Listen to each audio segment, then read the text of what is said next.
Čas je za nogomet, čas je za Prvo ligo Telekom Slovenije, čas je za tekmo Domžale-Koper. Ljubitelice in ljubitelji nogometa, dobrodošli v naši družbi. Tudi ta konec tedna je rezerviran za slovenski prvoligaški ples. Uvodno dejanje 16. kroga pa pripada rumeno-modrim na eni in rumeno-modrim na drugi strani.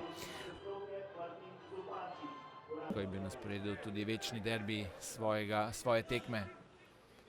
Zdaj lep prodor Žiniča, ki je v kazenskem prodoru, tam pa priložnost, Pišek je streljal, najprej tudi Jakupovič in pa gol.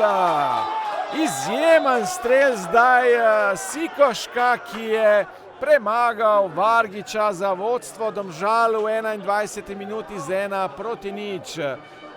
Potem, ko je imel priložnost, Pišek pa je na odbito žogo pritekel. Sikošek, pogledajte, najprej obramba Vargiča, ko je streljal Jakupovič, potem je poskusil še Pišek, nato pa mojstrovina Sikoška, ki se je odločil za udarec z volejem. Poglejte tole mojstrovino.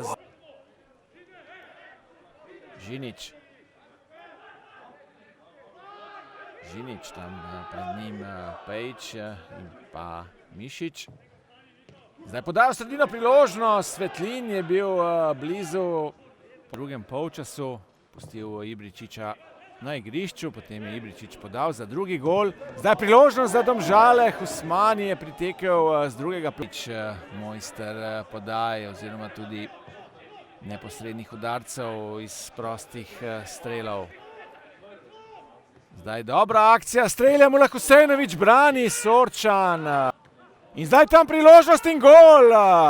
Rajčević je izenačil, malce smo zamudili tole podajo s kota, vendar izenačenje v Domžalah. Aleksandar Rajčević pa strelec za Koper v 83. minuti torej.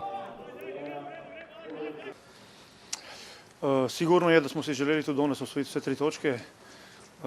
Fanti so prikazali eno dobro predstavo, tudi na dobrem igrišču, kjer gre tudi pohvala našim vzdrževalcem, da so nam omogočili, da odigramo na takem igrišču tudi tekmo.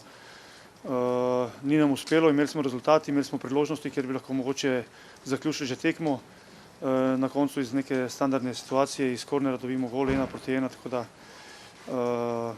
gremo naprej. Želeli smo vsi 3 točke, ampak fantom nimamo kaj za zameriti, očitati, kaj večjem pohvaliti za odnos in za prikazano. Omenili ste že imeli? Ne, zelo zadovoljen. Mislim, da smo gledali zelo dobro tekmo. Prvi polčas z naše strani malo medlo, ampak vseeno nismo dovolili dosti, dobili smo ta gol.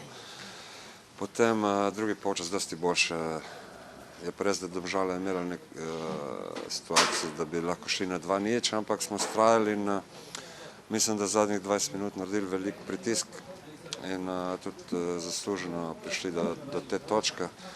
Na koncu celo smo iskali zmago, ampak je v redu, mislim, da je tako realno in pošteno.